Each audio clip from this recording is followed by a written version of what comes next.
Hey, how can I help you? Hi, I was wondering if you want to take a look at my Abraham Lincoln etching here. I have a stock certificate that was made out to one of the greatest American authors, Mark Twain.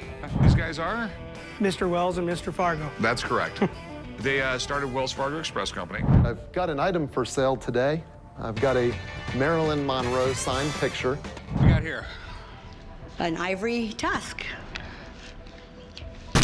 The moment the seller placed the document on the counter, Rick Harrison barely needed a second look. What was being pitched as a priceless Abraham Lincoln print with a handwritten signature was already falling apart. Ink first, history second, truth last. Draft at the bottom, A. Lincoln. Rick leaned in and pointed to the signature. It was jet black, and that alone told him everything. In the 1860s, ink wasn't chemically stable. It was made from lamp black and iron filings, and over time it rusted into a brownish-orange tone. This signature hadn't aged at all. It looked modern. Too modern. Then came the bigger giveaway. Rick recognized the handwriting style immediately. Not Lincoln's, but Joseph Cozy's. Cozy was one of the most infamous American forgers of the early 20th century, responsible for flooding the market with fake presidential signatures. Rick explained the detail only experts know. Lincoln's capital A always sat slightly below the L in Lincoln. If they line up perfectly, it's not Lincoln, it's Cozy. Now, he could forge just about anything. But here's the twist that made the scam legendary. This wasn't even a genuine Cozy forgery. It was a forgery of a forgery. A copy of a fake. Completely worthless. Not even authentic enough to be fake. And that was just the beginning. I have a stock certificate that was made out to one of the greatest American authors, Mark. Another seller walked in claiming they had stumbled upon history itself. A stock certificate made out to Mark Twain, discovered inside a book from an estate sale. The story sounded charming. The document looked old.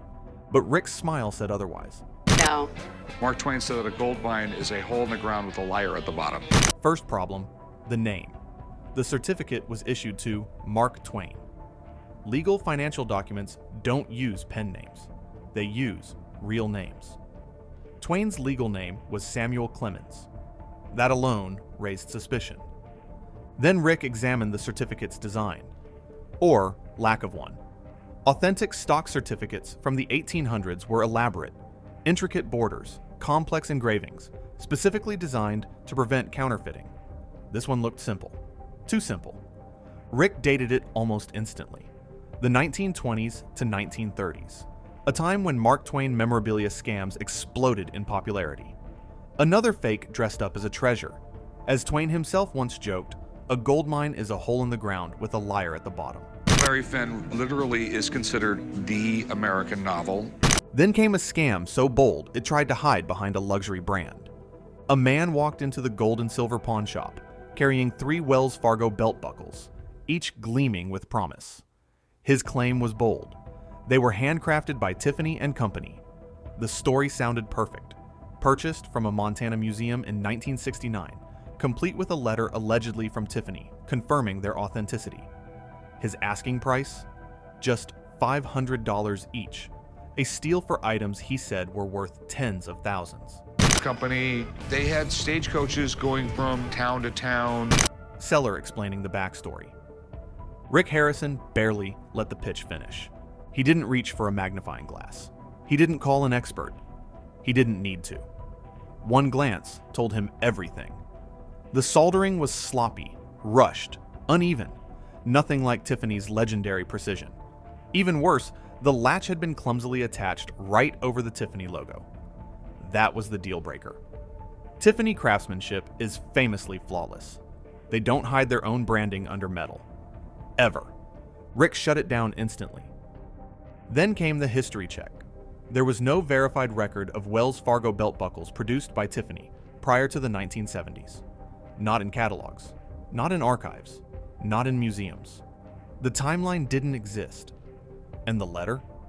Rick didn't hesitate. He laughed.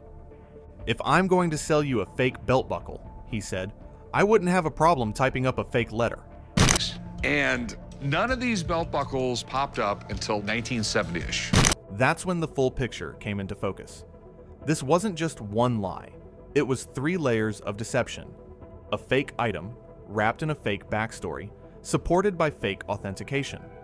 But the most dangerous scams don't rely on metal, stamps, or signatures. They rely on emotion. The thrill of a once-in-a-lifetime deal, the pressure of missing out, and the belief that you're smarter than the system. That's what nearly makes them work. I've got an item for sale today.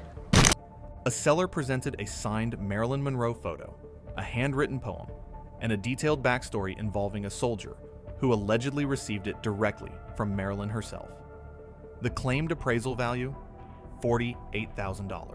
From an estate sale about 15 years ago. Rick brought in Steve Grad from PSA Authentication. The verdict was swift and brutal. The signature wasn't Marilyn's. It matched her secretary's handwriting. Marilyn's staff often signed correspondence on her behalf, frequently using red ink, just like this one. It compares to Marilyn Monroe. I mean, she was practically royalty. Then Steve compared the poem to verified samples of Marilyn's handwriting. The difference wasn't subtle. It was obvious. Different structure, different flow, different pressure. 2 different worlds, Steve said. They look absolutely nothing alike. The final value? About $40 to $50. The myth collapsed instantly. And then there was the ivory tusk. A confident seller claimed they'd purchased it overseas and hoped to pawn it for over $1,000. Rick picked it up and immediately felt the truth. Between now and 4 o'clock. Ivory is heavy. This wasn't. Rick pointed out the cracks, revealing bone pieces glued together around a wooden core. Real ivory is solid and non-porous.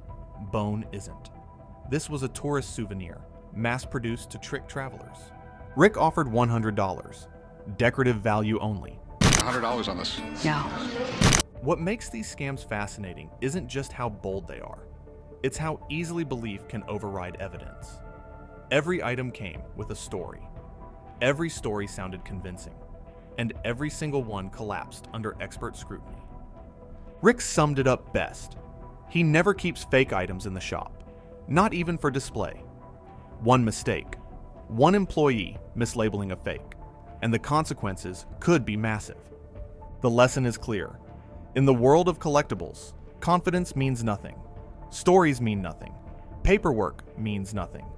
Only expertise matters.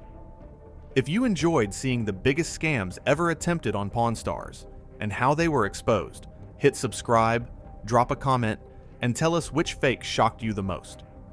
Going from antique store to antique store, and apparently made a fortune. He got rid of thousands of them. But have you seen the letter before? If I'm gonna sell you a fake belt buckle, I wouldn't have a problem typing up a fake letter. This makes me feel terrible when this happens. At least it was only $100. Yeah, it's been a lot worse.